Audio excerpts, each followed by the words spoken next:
Ayan mga boss, yan yung ating drive belt na papalitan ngayon dahil makikita nyo naman meron na siyang parang crack.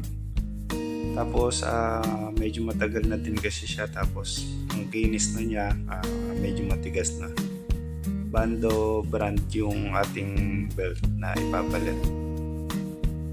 Ito, nabili natin 7PK 1515 yung para sa Toyota Innova at saka sa Fortuner.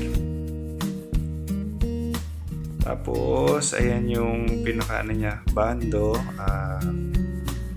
7PK 1515. Ayan, dito hindi ko na share yung pinakita kung paano ko siya pinalitan. Bali, meron naman na tayong i-upload na isang video na sa paano siya palitan. Ito yung